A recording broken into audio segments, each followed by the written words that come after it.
What do you do it for? What are you running for? What are you running to? Hi guys, my name is Candy, so also go by Confidant Candy. If you're new here, thank you for choosing me to watch. If you have subscribed, welcome back to my channel.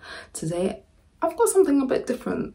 This is a story on how I got fired on my day off.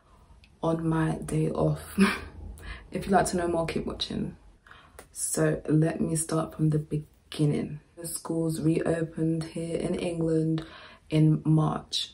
I've been pretty much out of work for, so legit, I mean, I worked like 3 shifts at another school, but we'll get to that. So I was minding my business. I was still applying for jobs, don't get me wrong, but I was trying to figure out what I actually want to do. I know what I want to do in the long term, but it's about getting there. I was contacted by an agency. Now, I have worked with many agencies in the past, and I told myself I'm not working with agencies again because of the unpredictability. It's, you know, some people work with agencies and they get along fine, but for me, I like structure, I like routine, and I don't know why I continue to sign myself up to agencies. As of today, I'm signed up to like 4. So I was contacted by this agency. They were like, oh, found your CV, looks amazing, do you want to work? And I'm like, yeah. Like, I didn't even give it much thought, knowing that it's not really in alignment to what I want to do in my career. But I figured, I'm at home, I don't have income coming in, I need a job, I need to continue to build my experience. So I was like, yeah, let's go for it, whatever. So like, great, got a school in this area, how does it sound? I was like, okay. So he spoke to the school and he got back to me. He's like, they really like your CV, they want to invite you in for a trial day. I said, okay. Once again, not thinking about the logistics, but you know. So I went for the trial morning. It was good.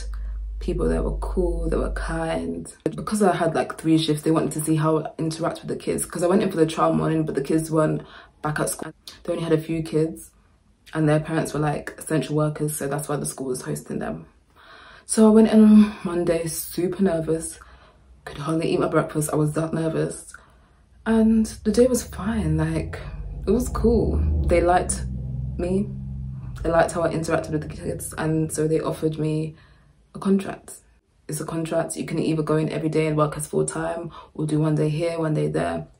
But I was offered a full-time position. So like, yeah, they really liked you. I was like, yeah, let's go for it. Why not? What else I got to do? What else do I have to lose? Let's do it. So pretty much I started, I want to say like the 8th of March, full-time. Was cool. When I first started working, I was working with another student, both psychology graduates.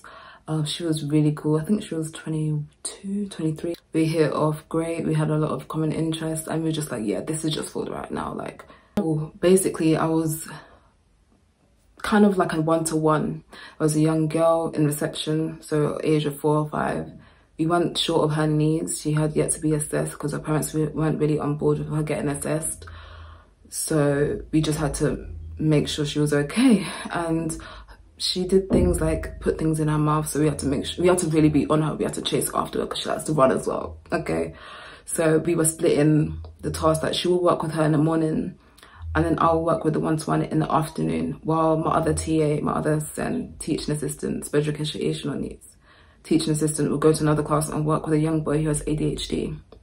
So at first it was fine. In the morning, I'll work with the main teacher and just help her with anything that she needs help with. And then in the afternoon, I'll be with the one-to-one. Get it?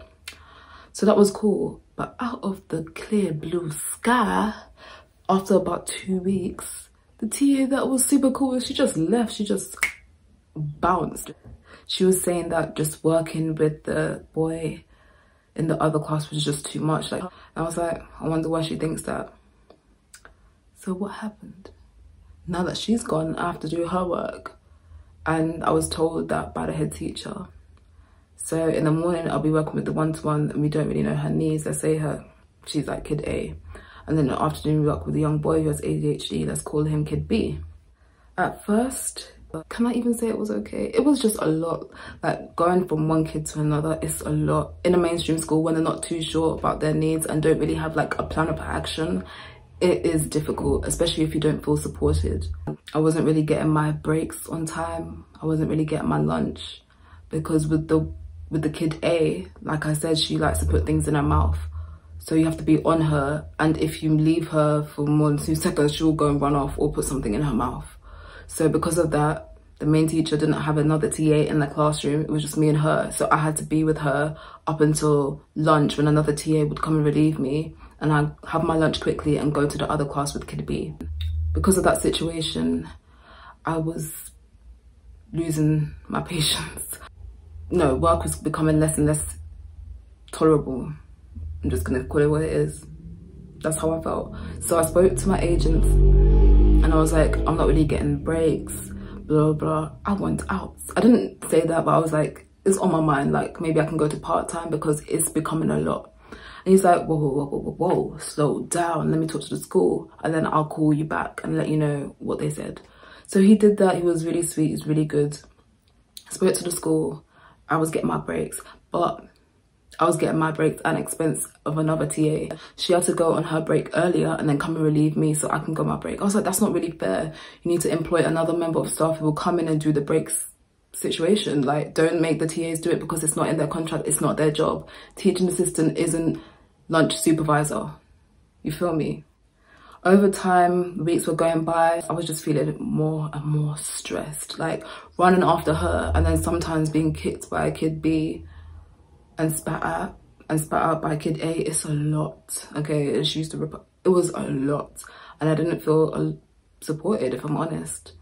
But then again, I'm a temp worker. I started to experience chest pains, and I'm not one to complain. Like, I let things just go and sweep things under the rug for far too long, and I let the chest pains go on for maybe like a week or so. Then one Wednesday evening, I was like, you know what? This isn't feeling right. I need to call in sick. And I'm not one to call in sick. I don't think I've called in sick. If I've called in sick to my other job, it's because I had an interview for another job, but I rarely call in sick. So I called in sick. I called my agent. I was like, listen, I'm not feeling good, blah, blah. He's like, okay, rest up. That same day, I called the doctor, got an ECG done, got my blood test taken. Everything's fine. Everything's cool. So I figured maybe it's just stress, which I thought initially, but I was just like, let me just make sure there's no underlying problems. So did that, and I was feeling better on the weekend. So I texted him. I was like, listen, I'm feeling much better. I'm going to go to school on the Tuesday. He was like, cool, thanks for letting me know. Now here's the tea. I was on the phone on Monday, as you do, and my agent called me back. But I was thinking like, man, whatever, like I'll call him when I'm off the phone. Then he sent me a text and was like, call me, it's urgent. I was like, oh no, not it's urgent. So I got off the phone, called him. He's like, I just got off the phone with the school and I got some bad news. And basically he said to me that there was a permanent member of staff who was off for a long time and now she's going back, so you're no longer needed. My first reaction was to laugh because of the way the universe worked. I was laughing. He probably thought I was like, you know, a little bit off, but I was laughing because the day before I was manifesting. I said, this job is stressing me out, but something better is coming. So let me just hold tight. And I guess this was something better. I was planning to leave. Honestly, I was planning to leave when I found a permanent job. But I said, let me just wait it out. Wait for a permanent job to come because I know one's coming. Manifestation is key. I guess it was an easy way out for me now that I think about it. Because I was going to leave, but I didn't know how I was going to do it. It's the way they did it. They didn't say anything to me. Before Easter, I got a text saying, oh, matter of fact, you can read the text. All right, so I was thinking everything's all good in the hood, so what's the issue? But for them to just turn around and just drop me like a hot potato, I was shocked. And now that I think about it, when I saw the head teacher, she was ducking me. At first she was like, hi, how's it going? Everything all good, okay. But then she just stopped saying hi to me. Didn't come and check on me, nothing. It was interesting. And even with the Senko, she was never really interactive as well. Like, I spoke to her if I had a problem. Now and then, like towards the end, she was like, how's things going, blah, blah. Cool. So it's just funny how things work out, but I'm not really bitter about it because I got dropped on Monday. I got 2 interviews on the following Friday, so they can miss me with that nonsense. Bah. So I say all that to say, don't let negativity pull you down and keep you down. There's always something brighter coming around the corner. Manifestation is key. Good vibes, good energy. Needless to say, it will take you to where you want to be. Thank you so much for watching this video. I hope you found it useful. I hope you found it entertaining. Stay safe and take care.